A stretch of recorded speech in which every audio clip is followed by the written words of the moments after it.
Boa tarde, pessoal.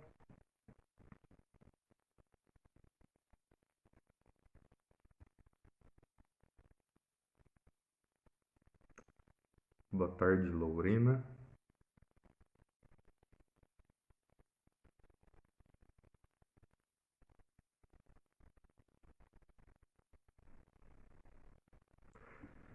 Uma edição especial extra do Ponto Crítico, que a cada semana recebe convidados para falar de assuntos interessantes da atualidade, sempre com um ponto de vista, né, a ser conhecido por nós, ser explorado por nós, né?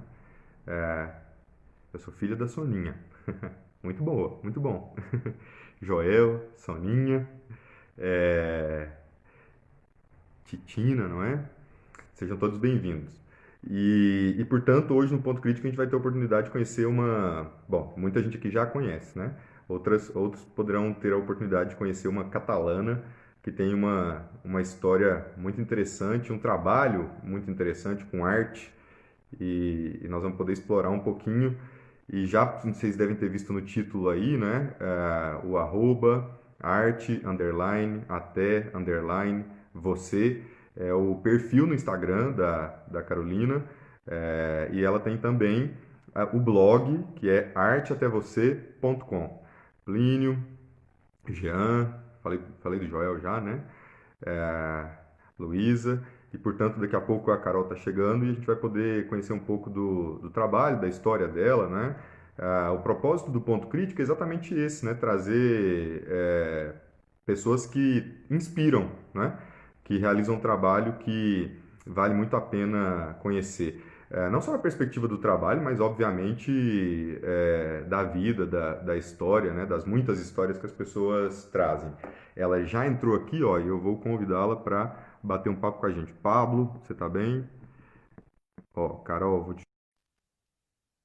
Gustavo, Luan, vamos ver se meu celular hoje vai encaixar direito, né? Luísa, tá me ouvindo bem, todo mundo aí? Eu sempre faço a pergunta do som, né?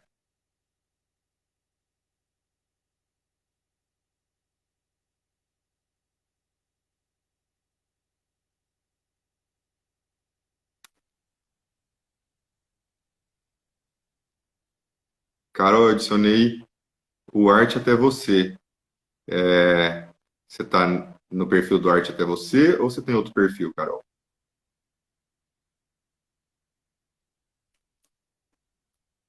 Murilo. Pode ir escrevendo aí, gente, se tiver algum problema de áudio, alguma coisa, perguntas que vocês queiram fazer.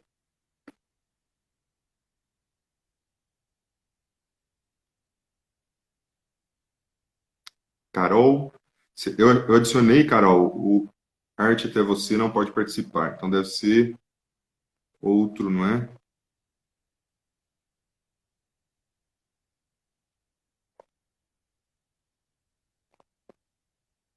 Vamos ver aqui.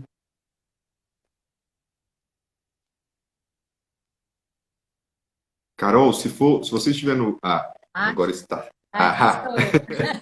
Acho agora que eu deu entrei certo. com arte até você. Foi, aham, eu te adicionei pelo Arte Até Você. Tudo bem, Carol? Tudo bem, Renato? E você? Obrigada, Também estou muito bem. realmente pelo privilégio, pela honra de estar aqui com você. Obrigado pelo convite. O privilégio é todo meu, sem dúvida alguma, né? Carol, a gente teve a oportunidade, eu não te conheço pessoalmente, a gente teve a oportunidade de conversar numa reunião pelo Zoom, e eu vou repetir aqui em público o que eu falei para você naquele encontro, de que há tempos eu ouço falar de você, ouço falar muito bem, né? E eu sempre usei o seu exemplo, né, de pessoa que trabalha fora, que trabalha para o governo, para poder dizer assim, olha, tá vendo a importância de estudar idiomas, né? Eu sempre falava, filha da Shirlinha, não é? Então, para mim, uma honra muito grande, primeiro que sou fã da sua mãe e, evidentemente, agora seu também, né? Carol, eu sempre começo apresentando as pessoas, né? Eu tenho aqui que você é formada em História da Arte pela Universidade de Londres, servidora pública federal que está há 9 anos no exterior, morou em Londres por 6 anos e atualmente mora na Polônia, né? O resto eu vou deixar para sua conta, para você começar contando para a gente um pouco da sua história.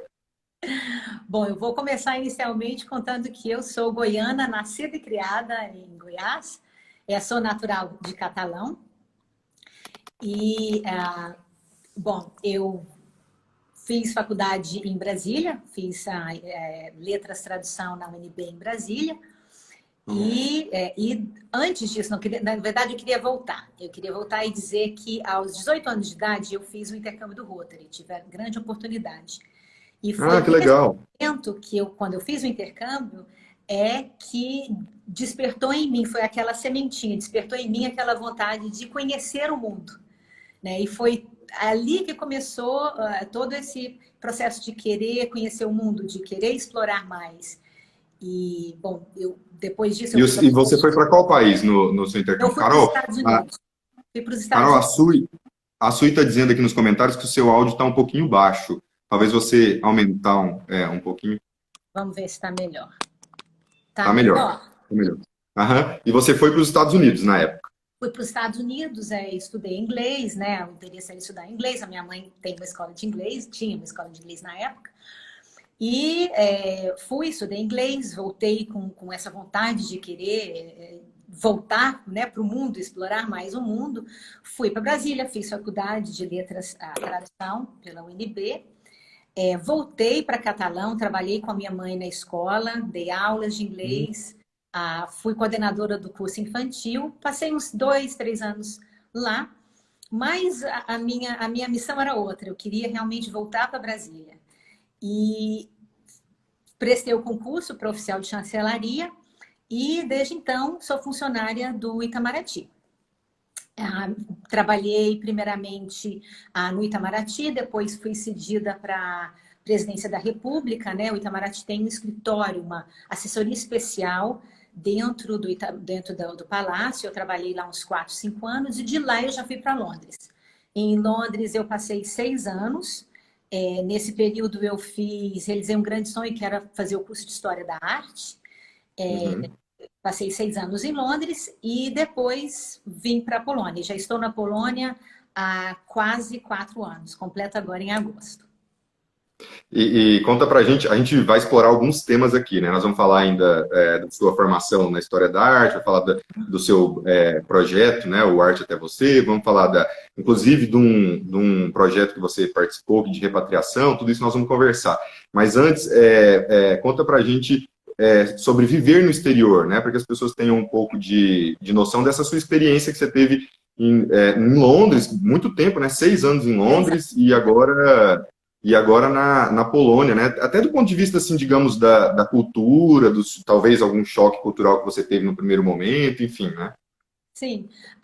Bom, os anos em Londres foram realmente... eu deveria ter...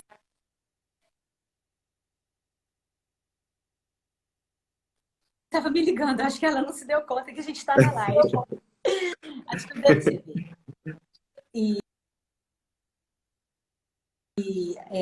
Bom, então eu tive a sorte de passar 6 anos em Londres. E a vida, como é que eu posso dizer a vida no exterior? As pessoas têm uma ideia de que a vida é muito glamourosa, né? De que a gente vive num mundo assim, num conto de fadas. Realmente é um grande privilégio estar no exterior, principalmente para uma pessoa como eu que queria realmente estar no exterior. Mas o dia a dia é de uma vida comum, né? E a gente passa Uhum. pelos mesmos problemas que todo mundo passa em qualquer lugar. E há também uma grande dose de sacrifício que você tem que fazer, né? No meu caso, eu estou longe da minha família, longe dos meus amigos. Fiz outros amigos, mas estou longe daqueles que eu deixei no Brasil. Se os seus pais passam por algum problema de saúde, você não pode estar lá para socorrer, você não pode estar lá para dar um Uhum. abraço. Então, tem todas essas coisas que as pessoas não consideram, né? Quando olham apenas assim, essa oportunidade de estar fora.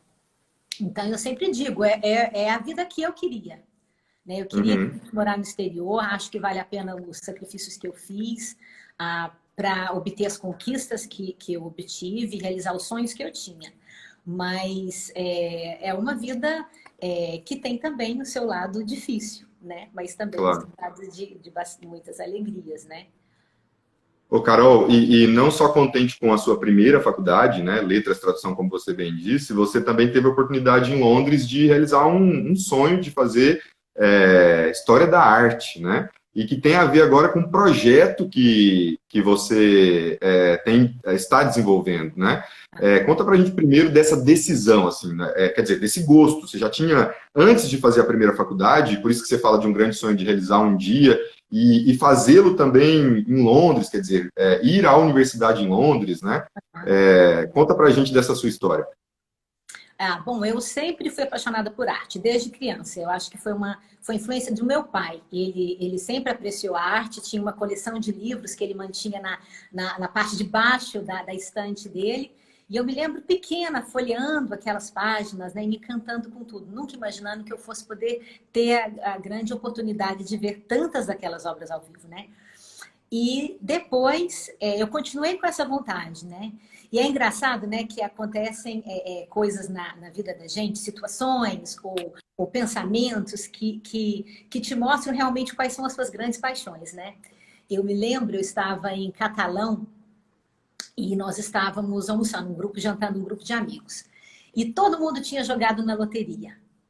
Então ia ser uma super cena no dia seguinte, né? Cena acumulada, todo mundo era cena, todo mundo super empolgado, e a conversa é o que eu faria se eu ganhasse a cena acumulada amanhã. E eu não me lembro o que eu falei, o que eu compartilhei, mas eu me lembro esse pensamento. Antes de dormir, eu fiquei pensando o que eu faria. E eu pensei, nossa, se eu ganhar amanhã, eu vou estudar História da Arte na Europa. Legal. Então, era a única coisa que eu imaginava, era o meu sonho maior, era o que eu realmente queria fazer.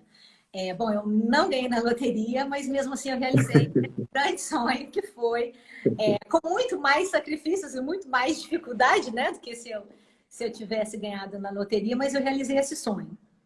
Né? Antes mesmo eu escolhi Londres, um dos motivos de ter escolhido Londres, dentre as oportunidades que eu tinha, foi porque Londres tinha um curso de História da Arte noturno. Esse é um detalhe, é ter um curso noturno, né?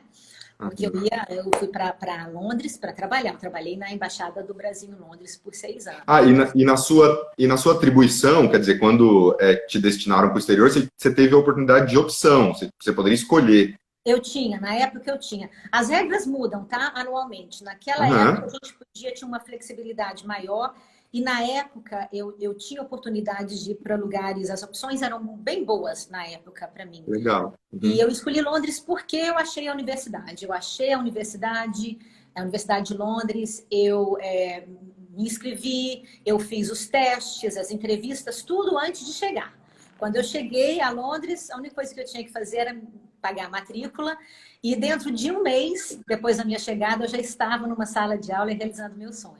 legal. É, Uhum, realmente foi realmente uma...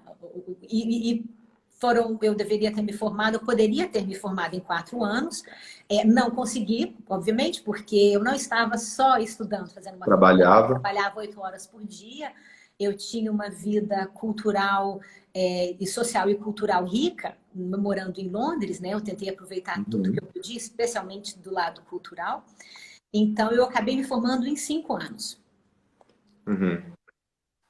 Ô, Carol, e aí, em relação a essa experiência de fazer uma faculdade no exterior, né?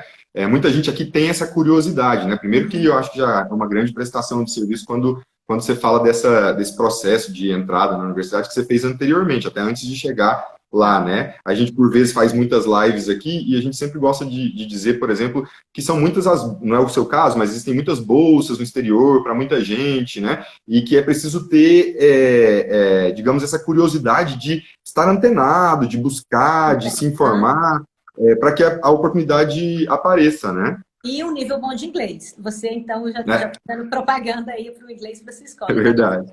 tem que ter um nível bom de inglês para poder...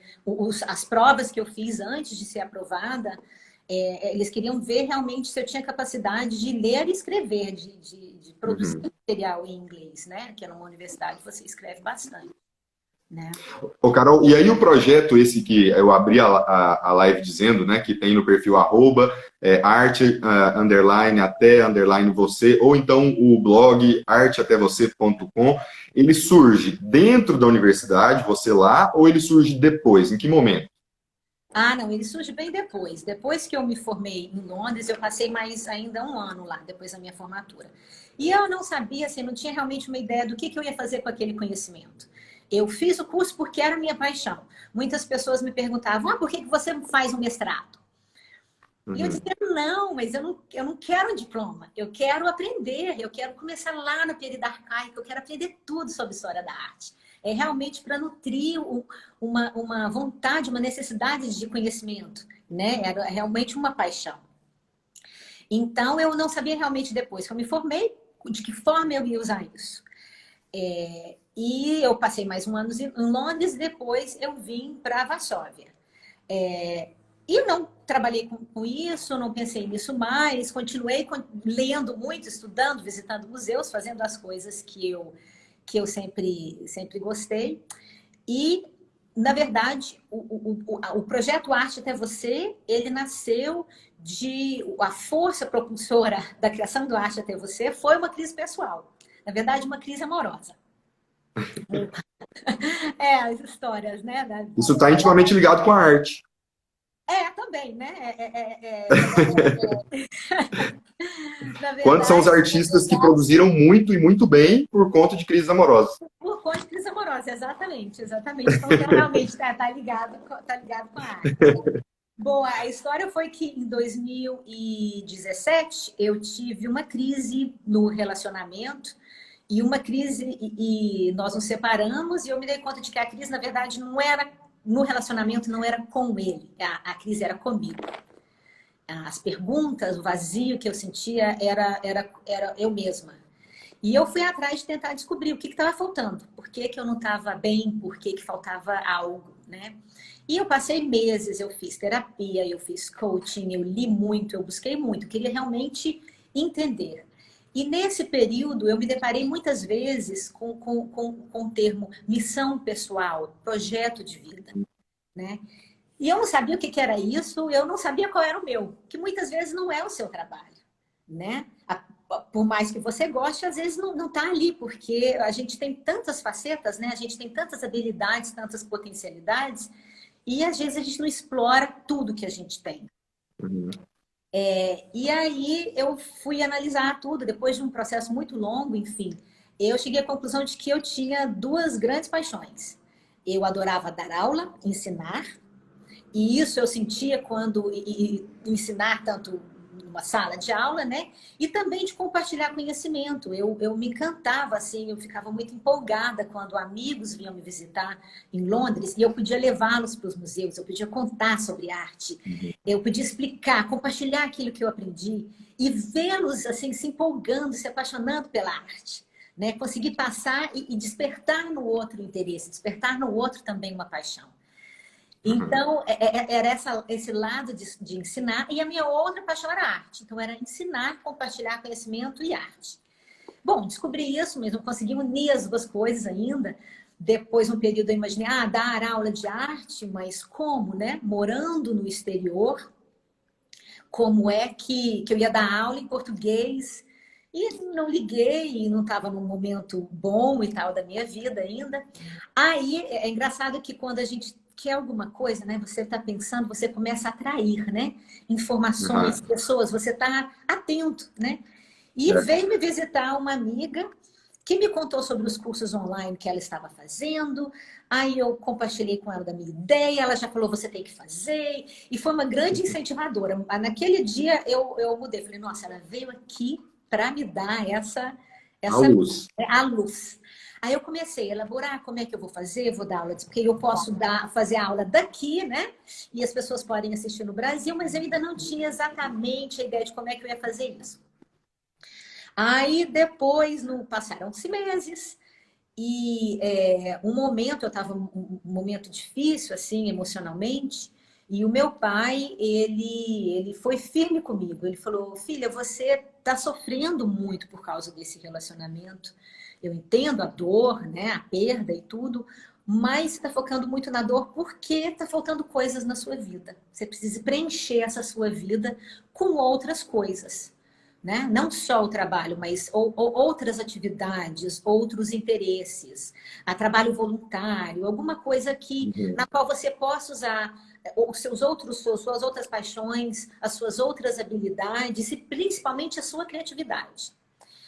E eu fiquei com aquilo na cabeça. Eu falei, pô, realmente, né? Eu não estou fazendo. Desde que eu parei de estudar, eu não fiz mais nada, né? Porque quando eu estudava, a paixão estava ali, né? Eu estava sempre Uhum. movimentada. E me dei conta de que realmente era isso que estava faltando.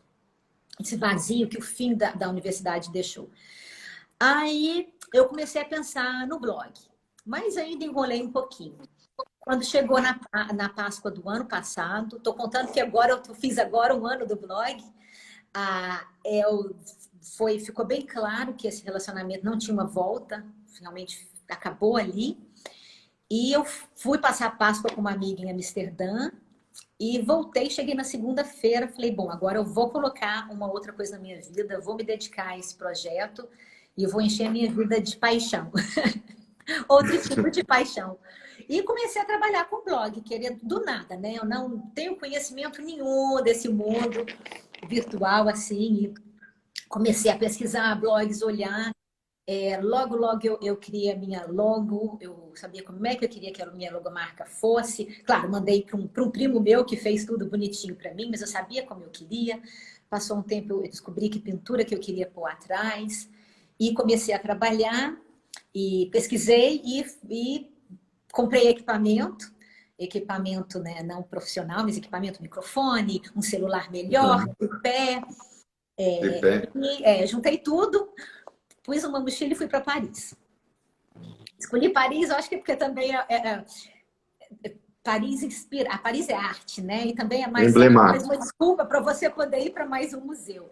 Bom, Uhum. fui para Paris e hoje vejo que foi assim muita coragem, foi uma aventura muito grande. Fui sozinha e nunca tinha feito uma filmagem, né? Nunca.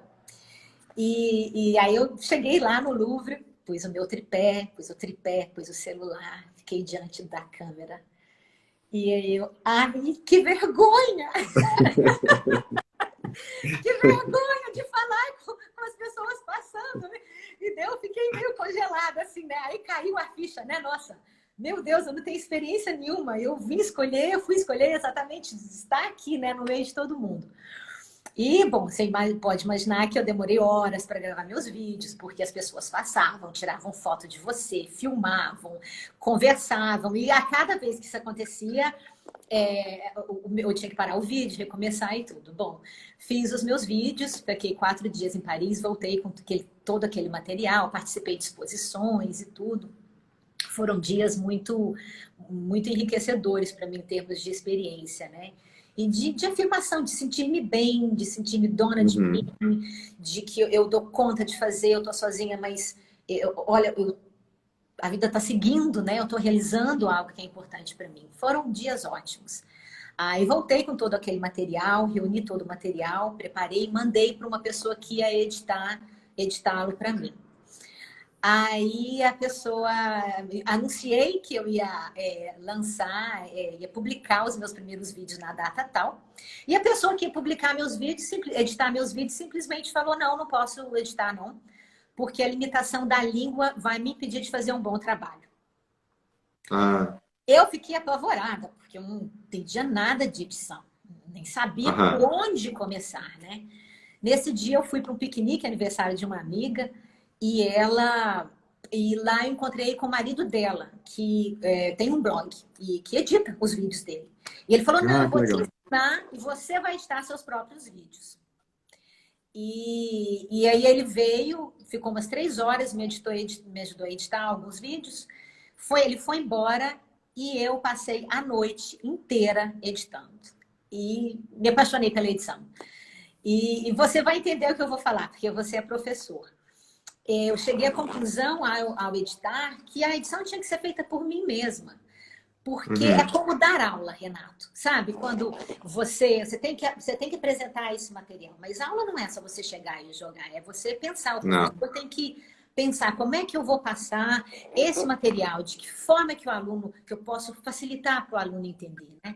Então, enquanto eu estou fazendo vídeo, eu estou pensando, nossa, essa informação, como é que o meu ouvinte vai receber isso? Ele precisa de uma imagem, eu tenho que colocar uma frase, eu tenho que abrir um parêntese e explicar esse termo, esse conceito antes de seguir para que ele não perca nada, né? Então, eu vi que o vídeo, e hoje é assim, eu continuo editando, a edição é toda minha, que parte do vídeo é feito quando eu estou gravando, mas a maior parte dele é feito na edição.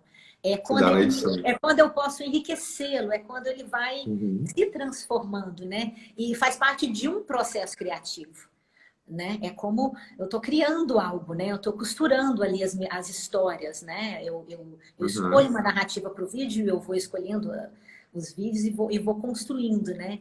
E então foi isso. Aí eu então fiz a edição, aprendi a fazer edição. Estou fazendo a edição até hoje. Hoje estou me deparando com um problema que é o som. Eu fiquei muito insatisfeita com o som dos meus últimos vídeos. Eu não consegui uma constância de volume, sabe? De som. Então, esse é o meu novo desafio. Trabalhar... E só como curiosidade, quando você vai gravar, por exemplo, você faz externa e você usa microfone, como curiosidade? Eu uso microfone. Eu coloco na roupa, ele é Wi-Fi. E tem que ser, né? Porque o som não sai igual. Se você não tem um som bom... Ô, Carol, e qual que foi o primeiro artista escolhido por você? E como se dá esse processo de escolha? Já que você bem pontuou que você tem aí à disposição com mais facilidade do que nós, por exemplo, aqui no Brasil, e sobretudo aqui no interior, há museus, há obras de arte, né? Para conhecer, inclusive, talvez um meio até muito mais fértil no sentido das informações, do acesso a elas, e de pessoas que se interessam mesmo por arte. Como que se dá esse processo de escolha para você? Tá, bom, logo no início eu escolhi, eu ia para Paris, então eu escolhi temas que eu poderia explorar lá, né? Então, os meus primeiros vídeos, o meu primeiro vídeo foi uma exposição de arte digital imersiva que estava acontecendo em Paris, de Van Gogh. Então, eu fui à exposição, eu participei da exposição, e aí eu falei sobre ela. Então, eu quis aproveitar uma coisa nova, né? Arte digital imersiva, uma coisa fantástica, então eu falei disso. Falei também, aquele ano eu estava comemorando, era o marco dos 500 anos da morte de Leonardo da Vinci.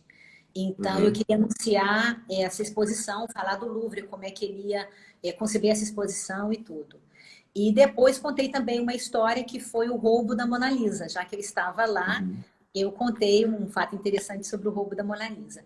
E depois as outras escolhas foram escolhas bem pessoais, né? Tentando oferecer algo novo, oferecer algo né, mais antigo, para agradar todos os gostos, né? Algo mais moderno. Ainda não fui para a arte contemporânea, né? Ou os grandes mestres.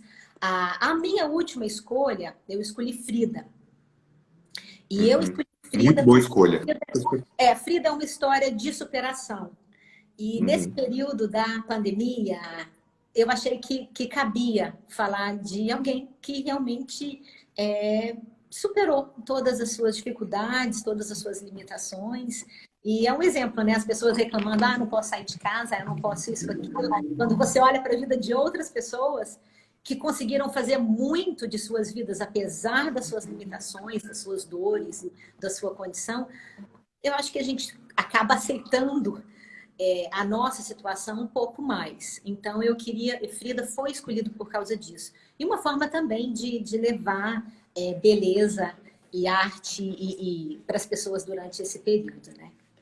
Ô, Carol, e a gente inclusive até falou, né? Porque quando a gente fala de arte, sobretudo no Brasil, a gente tem uma visão muito elitista, né? De que a arte é feita para a elite, né? E eu como historiador, até concordo em partes com isso, mas a gente trabalha, eu acho que sua função também deve ser essa, como facilitador, né? Porque você está aí falando, por exemplo, a gente está falando do processo de eleição, lá quem visita seu blog vai ver que você fez Chagall, Caravaggio, Da Vinci, Frida, e tem todo um processo, portanto, de interesse pela história do pintor, se a gente estiver falando de pintura, ou escultor, quanto o descobrir, né, e contar para as pessoas a arte em si, né, e as intenções do autor, né, quer dizer, como isso é interessante esse universo, né? Claro, claro. E é isso que você falou, é verdade. E a minha intenção com Arte Até Você, com esse projeto, é realmente tentar, é uma sementinha, né? É colaborar para essa desconstrução da ideia de que arte tem que ser elitista, que a arte é elitista, né? Que a arte é difícil de entender, de que a arte está restrita só dentro de museus, de que a arte não faz parte da minha vida. Né? E as pessoas, eu sinto que as pessoas, e não temos culpa, porque no Brasil a gente não foi apresentado e exposto para a arte, nem pela arte em si, nem pela história da arte. Né? Está mudando na última década, as escolas estão ensinando, mas na minha geração, acho que nem na sua, nós não estudávamos isso. Né? Então, as pessoas, eu sinto que elas têm muito medo de apreciar a arte, de falar sobre arte, de olhar para uma obra de arte e fazer um comentário. Sendo que qualquer pessoa pode olhar para uma obra sem conhecimento nenhum, apreciá-la, ter emoções, sensações. Essa obra de arte pode despertar algo em você, bom ou ruim, de repente te causa uma repulsa, de repente essa era até a intenção do artista, né? E até uma criança de 5 anos pode falar algo sobre uma obra de arte. Eu te dou um exemplo, eu estava no museu em Londres e eu gosto dessa história. Eu não me lembro que obra de arte, tá? Era uma obra de arte moderna. E tinha um pai e uma criança de 5 anos, um pequenininho, porque na Europa é muito comum, você encontra crianças nos museus, sentadas no chão, pintando, com professores, em grupo e tudo. Então, esse pai estava com essa criança e ele perguntou para o filho dele, o que você sente olhando para essa pintura? A criança respondeu, eu não entendi porque ela falou baixinho, o pai se abaixou. Mas veja bem, aqui eu falo da Europa porque eu conheço mais, eu morei já em países e visitei bastante, vi isso em quase todos, né? Crianças frequentando museus. E o europeu, por exemplo, ele é exposto à arte desde criança. Isso cria nele um interesse pela arte, né? Uma curiosidade e uma intimidade. Uma sensação de que a arte faz parte da vida dele, né? E a gente não tem isso no Brasil. E eu queria, com o meu projeto, contribuir um pouquinho para poder mudar isso. Só para ser justo até com a nossa fala, né? Quer dizer, quando a gente faz uma comparação, na minha opinião, né, no caso do Brasil, a gente tem sim essa concepção de arte elitista, na verdade, porque não há uma propagação, não há uma promoção da arte no Brasil, né? Quer dizer, a gente não tem, por exemplo, museus que são acessíveis às pessoas, os museus que existem estão geralmente em capitais e portanto, obviamente, a gente chega nessa conclusão de que se trata de uma arte da elite ou para a elite. Não tem acesso, né? Não tem acesso. Não tem acesso à arte em si, não é só estudar, é contemplá-la. A gente não tem acesso, ela está nas grandes capitais, não é divulgado, não é divulgado exposições, a gente não aprende nem muito em detalhes sobre a arte brasileira, né? No Brasil, em muitas regiões e tudo. E aí, você perguntou também sobre como é que é o Arte Até Você, né? Isso que você perguntou, né? Eu apresento. Bom, no Arte Até Você, é claro, eu falo sobre arte. Então, lá eu coloco, por exemplo, notícias e curiosidades sobre obras sobre o mundo da arte, mas o meu foco mesmo é explorar a vida e as obras de artistas conhecidos. Ainda não fui para os desconhecidos, né? Mas de artistas diversos. E eu posso fazer isso, por exemplo, explorando, no caso de Frida, que foi o último, explorando bastante a vida e a arte. Há casos de artistas em que a vida e a arte estão tão ligados que você tem que estudar as duas coisas ao mesmo tempo. Foi o caso de Frida. Então, os vídeos foram longos porque eu tinha que falar das duas coisas. Não dava para não falar da vida, né? Para comentar da arte. O próximo que eu vou fazer, e não vou contar aqui, ainda é surpresa, eu escolhi uma obra de arte, eu vou falar dessa obra de arte. Eu posso também falar apenas de um período, né? De uma escola, né? De um estilo artístico. Mas em todos eles eu faço aquilo que você falou, né? Eu conto do artista, mas eu faço a análise visual. E o que é a análise visual? A análise visual é uma forma de você explorar e entender as escolhas que o artista fez na construção daquele trabalho, na produção daquela obra de arte. Então, por exemplo, a análise visual, você analisa os elementos visuais, tais como a cor, a linha, a pincelada, o tamanho da tela. Você pode explorar também o contexto histórico, que eu vou fazer no próximo. O próximo tem um contexto histórico grande. E também a interpretação daquela obra de arte, né? Então, isso também entra na análise visual. Então, isso eu faço. Tento fazer de uma forma bastante didática, bastante simples, dando todos os detalhes, criando curiosidade, despertando curiosidade e fazendo as pessoas realmente verem que saber sobre arte é uma coisa gostosa, né? A minha intenção é despertar essa vontade nas pessoas, de aprender mais sobre arte. Ô, Carol, só para ser justo aqui com a Lorena Aires, ela está perguntando por que você fez a opção de fazer o canal em português. Eu acho que a intenção dela, me perdoe, Lorena, se eu estiver errado, mas é pelo fato de você morar fora e dominar tão bem o inglês, por que você faz a opção de fazê-lo em português? Eu vou te pedir licença também só para ligar a luz, porque eu acho que está super escuro aqui, mas você pode ir falando. Então, a opção que eu fiz de fazê-lo em português é que, bom, faz parte da criação. Voltando lá no que eu tinha falado, eu estava atrás do que era a minha missão pessoal, então eu descobri que eu gostava dessas duas coisas, que eu gostava de compartilhar conhecimento. E eu descobri que missão pessoal é quando você descobre que você encontrou a sua missão, quando você consegue unir numa única coisa três coisas. Você é algo que te dá paixão, é algo para o qual você tem talento ou habilidade e que você tem, com isso, um senso de contribuição para o mundo. Né? Você oferece algo, né? Compartilha com alguém. Então, arte até você, eu sinto, eu acredito que ele tem essas três coisas, né? E por que, então, em português? Porque eu queria contribuir, eu queria oferecer para o Brasil. Porque tem muitos vídeos em inglês. Tem muitos vídeos e material sobre arte em inglês, mas não tem muita coisa. Então, eu senti que a minha missão era levar para o brasileiro, era compartilhar o conhecimento que eu tenho, as oportunidades que eu tive, fazer chegar até a casa de alguém que não está longe, como você disse, não está numa capital, não está perto de arte, e fazer esse conhecimento chegar lá. Eu vou no futuro ainda colocar legenda em inglês, porque eu tenho vários amigos estrangeiros que querem assistir, que ficam bravos comigo, porque a tradução do Google é péssima. Então, ainda vou colocar a legenda. Mas então é isso, é realmente porque a minha intenção realmente era fazer um blog para o público brasileiro, ou de língua portuguesa, né? Ô, Carol, você sabe que esses dias eu estive assistindo uma transmissão, uma live também, do Museu da Casa de Frida, no México, e a curadora, a cuidadora, a agente do museu, respondia perguntas de uma especialista também em arte, e aí elas falavam sobre Frida, e uma das perguntas foi por que Frida se tornou o ícone que nós temos hoje, né? Porque uma mulher comum, de histórias tão sofridas, como você já mencionou aqui, inclusive você disse, eu fiz questão da Frida porque tem muito a ver com o que nós estamos vivendo agora em pandemia também, né? Se você puder, a gente vai falar de outras coisas, o tempo corre, olha, já está em 40 minutos já, infelizmente, né? Nossa, já? Mas se você...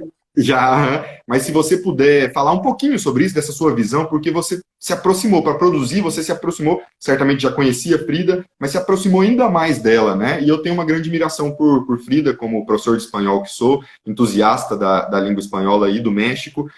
Conta pra gente essa sua visão de por que uma mulher, então, como Frida se tornou o que é hoje. É o que é hoje. Bom, a Frida hoje, ela é um ícone pop, né? Digamos assim. Vê imagens dela e tudo, e muitas vezes as pessoas não têm nem muita noção de quem ela foi, do que ela fez, mas gostam da imagem dela simplesmente como um símbolo feminista, que no movimento feminista, né, em 1970, né, ela foi muito usada pelas feministas, né, Essa ideia de uma mulher que se superou, tudo bem, as pessoas vão falar, mas como que ela era feminista se ela teve um relacionamento complicado, né? E cedeu tanto, e tem gente que acredita que ela permitiu se viver num relacionamento abusivo. Mas a verdade é que, apesar de tudo isso, Frida foi forte, né? Frida conseguiu produzir uma obra que expressava realmente aquilo que ela sentia que vivia. E o que eu acho que faz Frida ser tão querida hoje é porque tem uma cena do filme que ela chega numa pirâmide assim e tem ela e o Trotsky. Aham. E ninguém quer subir. E eles não estavam nem tendo um romance ainda. Ele começa a subir. E ela sobe. Ele falou, mas você vai subir com o problema que ela tinha na perna? Ela falou, vou. E ela sobe. E eles estão lá em cima e ele pergunta para você, o quanto que dói? Ela falou, dói o tempo todo. Né? Dói o tempo todo. Então, tudo nela doía o tempo todo. Era o corpo, era o coração. Mas, apesar de tudo doer o tempo todo, ela achou outras formas de ser feliz, de se realizar na arte. Ela dançava, ela bebia, ela ria, sempre. Não é que ela deixou de ser triste, ela tinha um lado dela triste, mas ela vivia outras facetas dela.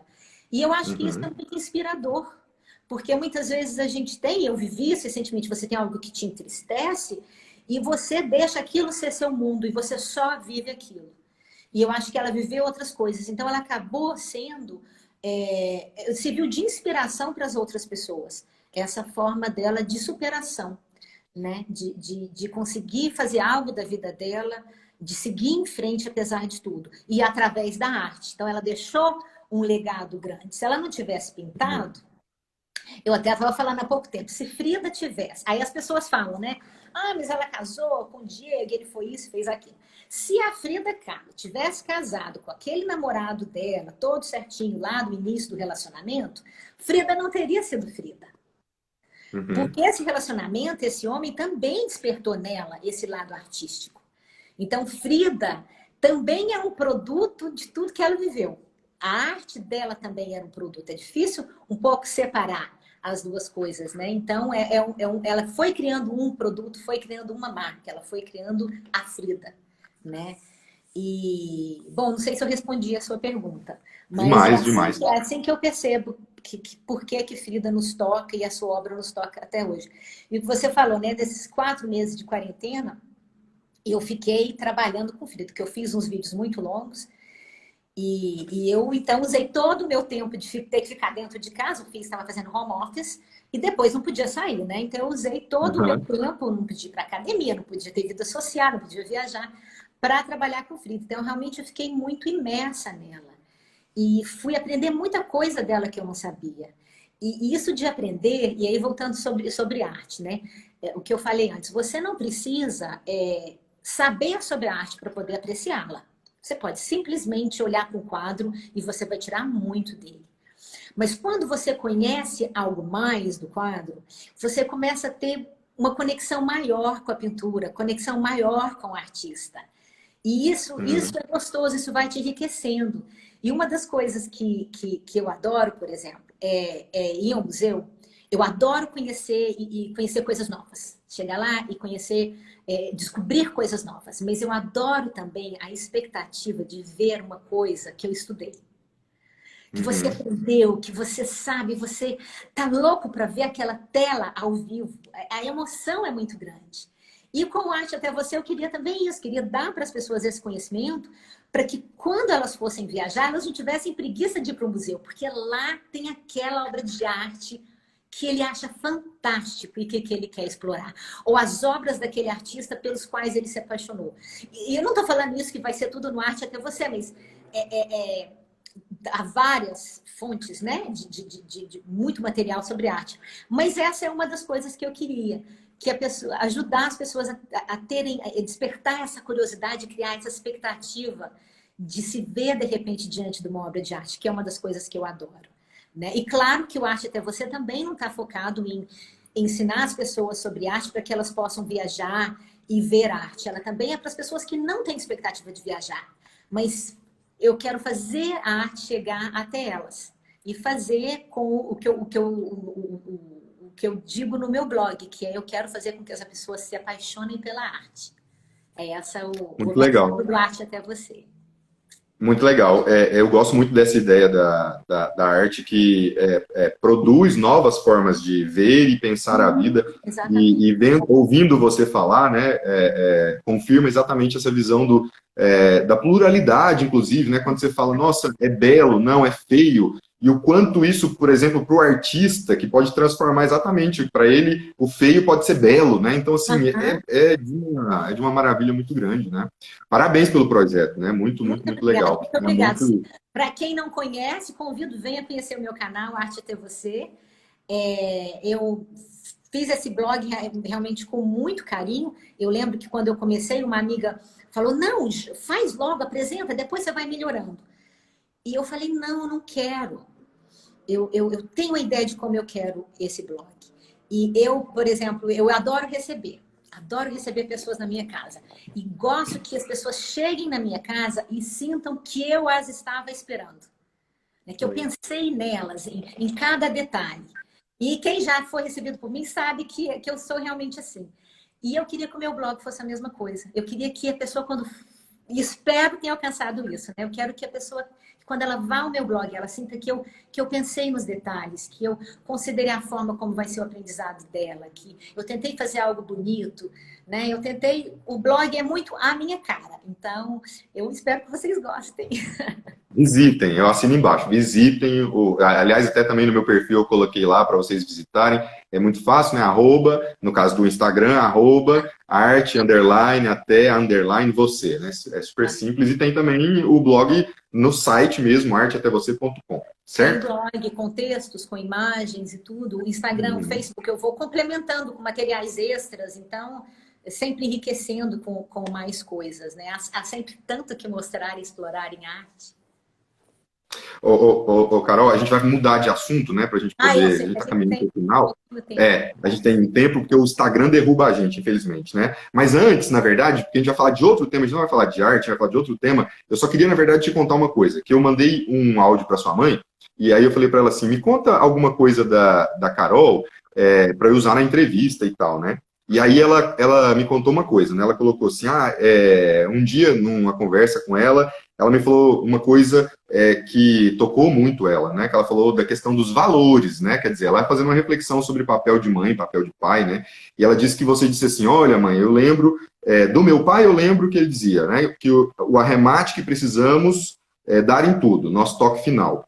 E a sua mãe, você se referiu ao que ela dizia de milha extra, fazer sempre um pouco mais do que espera de nós, né? Então, um bom momento, inclusive, para a gente poder fazer uma homenagem à Shirley aqui, que eu já convidei para fazer uma live, mas ela ainda não aceitou, mas quem sabe a gente ainda convence Quem ela sabe ainda, né?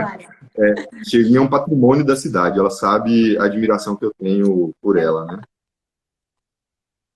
E era isso. Mas aí eu quero falar sobre, a gente conversou sobre isso, né, sobre a sua função aí na Polônia, de um episódio, na verdade, que tem a ver com a pandemia, que é a repatriação de brasileiros, né? Eu queria que você contasse para a gente como se deu, e como a gente está com 12 minutos só, né, eu já vou fazer já as duas perguntas. É Tá. uma coisa que me chamou muita atenção e que eu tenho contado para as pessoas agora, sabe? Eu ouvi de você e tenho contado para as pessoas. Eu ouvi que daquele episódio da busca dos brasileiros na China, por que o avião depois parou na Polônia, exatamente porque havia um combinado com o governo polonês, e aí me chamou muita atenção, eu comentei com você, como é interessante hoje, nesse mundo de informações que nós temos, milhares de informações, Uhum. onde todo mundo está perdido porque tem muita informação, como é importante a gente buscar em diferentes fontes para que a gente não caia, talvez, um simplismo de interpretação, né? Mas comecemos pelo episódio de ajudar nessa repatriação de brasileiros. Sim, realmente nesse caso que você falou do voo, né, do avião que o Brasil mandou para buscar os brasileiros, eles tiveram que parar aqui porque o Itamaraty tentou contato com vários países aqui para pedir para que o avião pousasse aqui para reabastecer. E vários países negaram. A Polônia Uhum. concordou depois de dias, o nosso embaixador aqui ficou trabalhando dias negociando e conseguiram que esse avião pousasse aqui para reabastecer, não poderia ninguém sair do avião e tudo. E como cortesia, né, nós traríamos 5 poloneses para eles, né, e deixaríamos os 5 poloneses assim. E foi assim que esse acordo foi feito. E, inclusive, Uhum. falando já do trabalho, né, do Itamaraty de repatriação, 2 diplomatas tiveram que vir juntos. Depois que eles entraram na região, né, de Wuhan, eles não podiam sair mais, tiveram que embarcar nesse voo, ir para o Brasil, fazer a quarentena e só depois puderam retornar para a China, para suas famílias, né? Então, esse foi um trabalho grande de repatriação e que nem todo mundo sabe os detalhes e que impôs sacrifício a várias pessoas, né? Como Sim. esses diplomatas que fizeram com muita boa vontade, com senso realmente de dever, né? E Uhum. aqui nós tivemos também, em meados de março, nós entramos em lockdown e a Polônia fechou o espaço aéreo. E, de repente, fechou tudo e os brasileiros que estavam aqui, não só brasileiros, todos os estrangeiros, né, que estavam, Não podiam sair. não podia sair, ninguém podia sair mais. E aí foi um problema grande, porque nós tínhamos brasileiros em diversas situações. A mais complicada delas era a questão do turista, porque o turista estava em hotéis, os hotéis iam ser fechados, porque era também uma Uhum. das restrições do governo, não tinham, eu não ia ter para onde ir, não tinham mais dinheiro, não tinham voo, não tinha como voar, né? Então, essa foi Uhum. uma das dificuldades. Nós tínhamos casos também de estudantes de intercâmbio, que de repente se viram presos em quarentena em quartos pequenos. Uma menina escreveu: eu estou aqui num quarto minúsculo com depressão, eu tenho depressão, eu não estou dando Uhum. conta de ficar aqui, eu preciso ir para o Brasil para ficar com a minha família.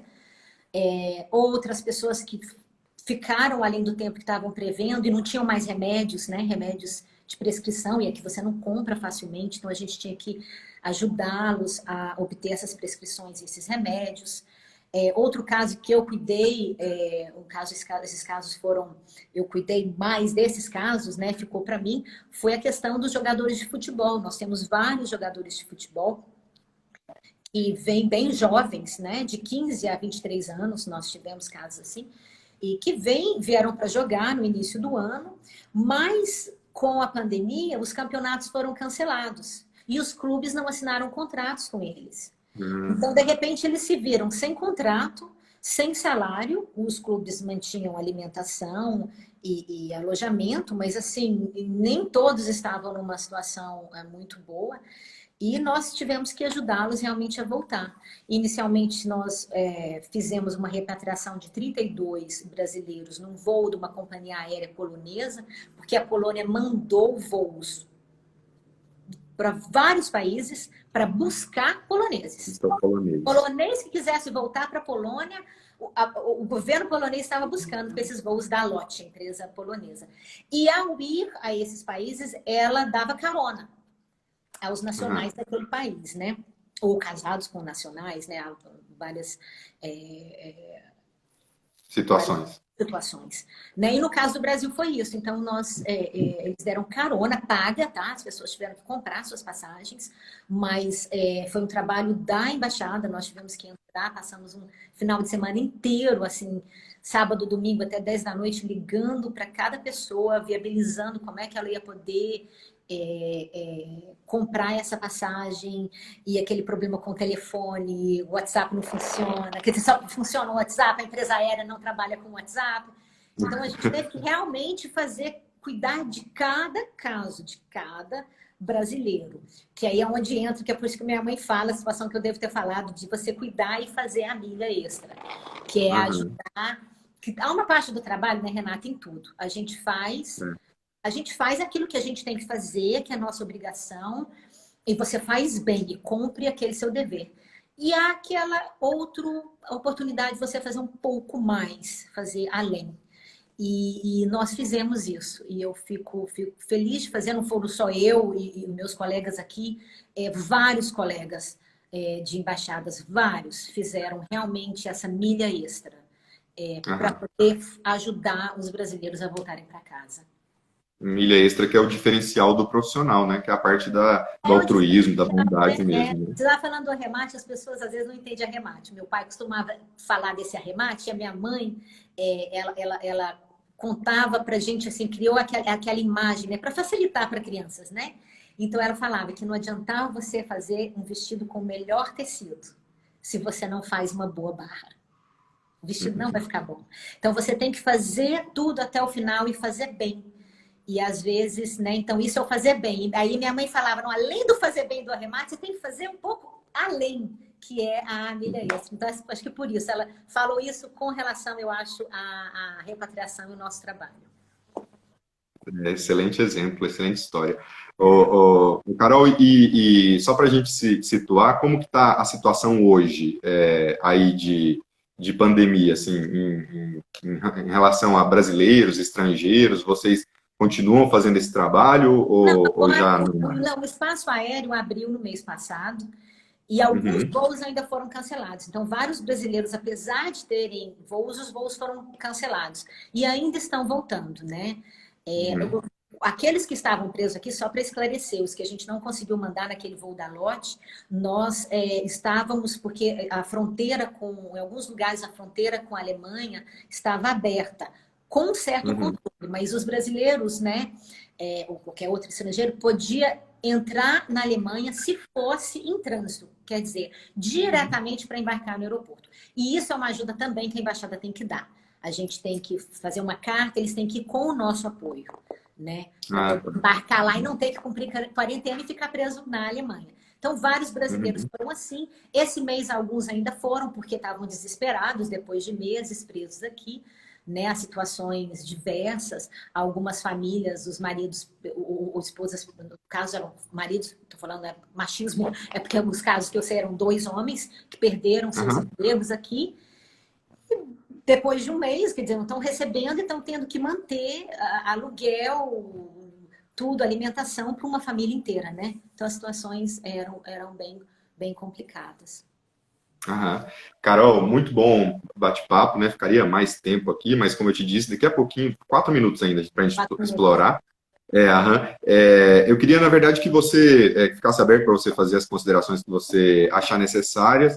E como eu te disse, assim, a função do ponto crítico é trazer exatamente o que nós fizemos hoje, que é poder trazer informação para as pessoas, trazer possibilidades de reflexão, de conhecimento e até de inspiração mesmo, né? De inspirar com a história das pessoas que por aqui passam, né? Tá, e eu acho que a gente cumpriu com maestria, né? E exatamente isso eu te pergunto, assim, para finalizar, qual a sua fala para quem, por exemplo, hoje que te ouviu ou vai ouvir depois, porque fica disponível no canal do YouTube, para poder, às vezes, trilhar um caminho igual ao seu, assim, de ser servidora do Itamaraty, de ir para fora, né? Quer dizer, é possível, não é verdade? Claro, claro. Eu queria até adicionar ou corrigir quando você me perguntou sobre experiência no exterior. Eu falei um pouco da minha como funcionária pública e tudo, mas eu não falei em geral assim, do que é uma experiência. Eu acho que a experiência no exterior é riquíssima.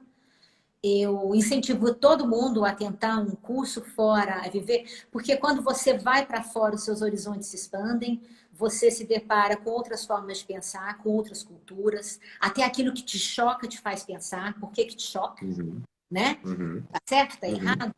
E uma outra coisa também, eu aprendi isso quando eu fiz intercâmbio. O pai do meu pai do intercâmbio disse, ele falou, filha, nós saímos do nosso país para aprendermos sobre o nosso país. Não é para É aprender. verdade, Porque quando é você se verdade. depara com outro, você reflete, você pondera.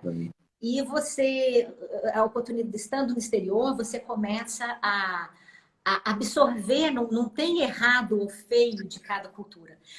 Eu sempre eu sou assim, eu vou, o que tem bom aqui? O que eu posso aprender aqui que é bom?